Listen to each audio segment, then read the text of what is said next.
Resuming debate, reprise de débat. The honourable member for St. John's East. Thank you, Madam Speaker. I'm honoured to help close this debate on Bill C-354, an act to amend the Department of Public Works and Government Services Act, use of wood.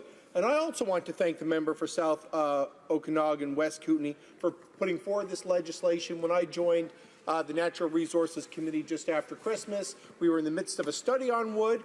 And of course, it was a well-timed then for his bill to come forward. Madam Speaker, let me be clear. The Government of Canada fully agrees with the spirit and intent of his proposed legislation.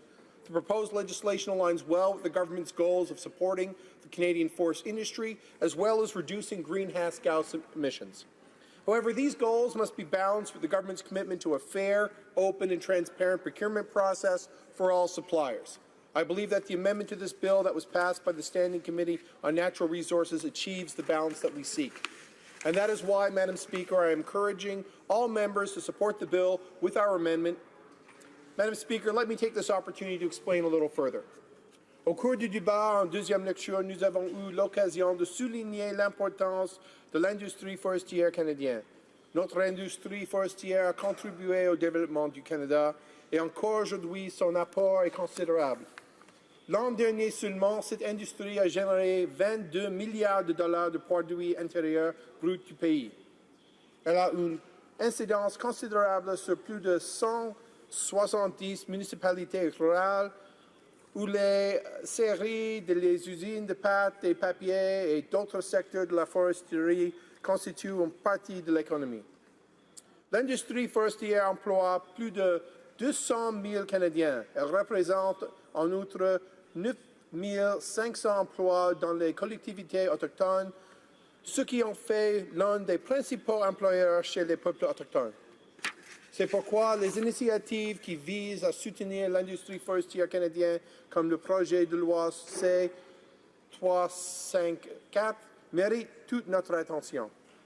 That said, we were concerned that the bill, as originally presented by the member for South Okanagan, West Kootenay, would contradict certain long-standing Government of Canada principles, policies and obligations and lead to perhaps some unintended consequences.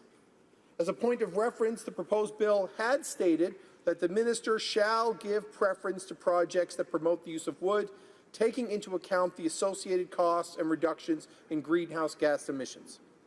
Madam Speaker, the government is committed to fairness, openness and transparency in the procurement process.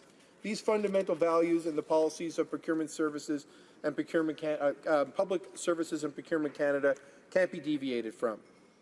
Although Canadians expect their government to support a sector as important as forestry, they also expect the government to adhere to the basic principle of fairness in its procurement. Selon l'interprétation et l'application qui en aurait été faite, la loi aurait pu aller à l'encontre des obligations du Canada découlant d'accords commerciaux importants, comme l'accord de libre-échange canadien et l'accord de libre-échange nord-américain. Les retombées qui découlent des marchés attribués ne peuvent pas être prises à la légère, particulièrement dans le cas d'un secteur qui dépend lourdement de l'accès au marché d'exportation, surtout aux États-Unis. Madam Speaker, the Standing Committee on Natural Resources reviewed the bill, and I would like to thank my fellow members of that committee, as well as the Parliamentary Secretary, for the careful review of the proposed legislation. In fact, Madam Speaker, we heard from many of the same considerations that I've just reiterated. I'm delighted that my colleague, the member from Markham Thornhill, who sits with me on the committee, proposed the following amendment so that the legislation would read, in developing requirements with respect to the construction, maintenance, or repair of public works, federal real property, or federal immovables, the minister shall consider any reductions of greenhouse gas emissions and any other environmental benefits that may allow the use of wood, or any other thing, including a material, product, or substance, sustainable resource that achieves such benefits. Ultimately, the committee accepted this amendment and referred it back to this House. I believe that the amendment is very important and will help make this legislation more effective and ensure that our shared goal of supporting Canada's forest industry is on a sound footing.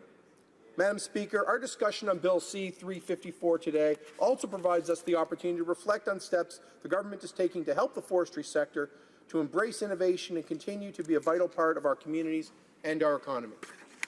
Par exemple, le cadre pan-canadien sur la croissance propre et les changements climatiques favorise la collaboration fédérale, provinciale et territoriale afin d'encourager une plus grande utilisation du bois dans la construction.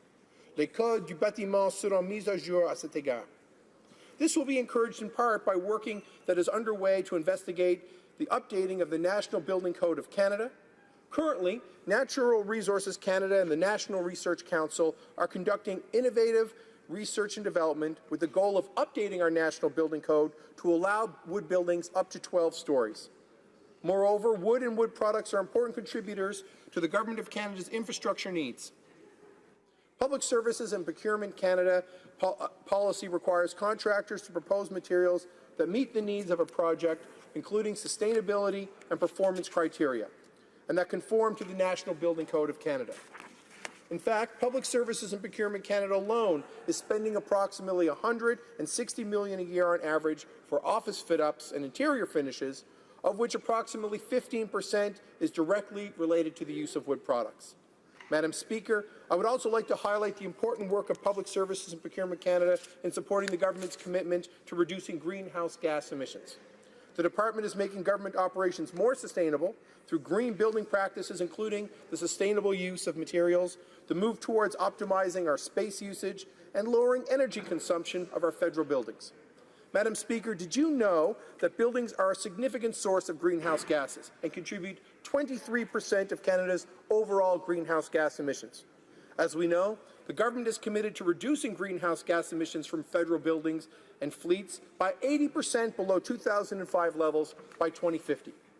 As providers of accommodation to the Government of Canada, Public Services and Procurement Canada is in a unique position to redirect significant and to have a direct and significant impact on the greening of government operations. It is the first federal department to complete a national carbon-neutral portfolio plan that takes into account all real property-related greenhouse gas emissions and energy initiatives that the government is undertaking to reduce greenhouse gases. À titre d'exemple, citons l'investissement dans le programme d'acquisition de services énergétiques, lequel vise à moderniser le système de chauffage et de refroidissement utilisé par quelques 80 immeubles à Ottawa. Cela comprend de nombreux immeubles sur la colline du Parlement et dans les alentours. Avant de déployer cet effort de modernisation, nous utilisons des coupeaux bois comme biocombustible à titre d'essai de le projet pilote. Les résultats aideront à déterminer la possibilité d'étendre cette option aux autres installations de chauffage et de refroidissement du gouvernement fédéral d'autre part. Dans le même ordre d'idées, Services publics et Approvisionnement Canada continue d'adopter une approche intégrée et holistique à l'égard de la conception de projets et de la construction, ce qui comprend l'utilisation de divers matériaux durables comme le bois, tout en prenant dûment en considération les facteurs environnementaux, sociaux et économiques. Its goal is meet sustainable performance standards such as leadership in energy and environmental design, commonly referred to as LEED, and green globes. These performance standards encourage the use of products and materials for which life cycle information is available and that have environmentally, economically, and socially preferable life cycle impacts. Projects involving Government of Canada buildings in Quebec City and Yellowknife are the latest ones to meet those standards. In closing, Madam Speaker, Public Services and Procurement Canada will continue to lead the way in embedding environmental considerations and specifically greenhouse gas reductions into the design and approval stages of its proposed projects. Bill C-354, as amended, will also support our efforts to reduce greenhouse gas emissions and support our forestry sector, while at the same time support our commitment to an open, fair, and transparent procurement process.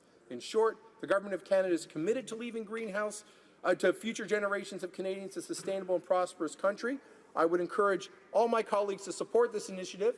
I would also like to thank the member for South Okanagan, West Kootenay, for his work in helping to craft important amendments to his original legislation that both preserve the original spirit and help further our government's plan to help support the forestry sector while at the same time reducing greenhouse gas emissions. Thank you, Madam Speaker.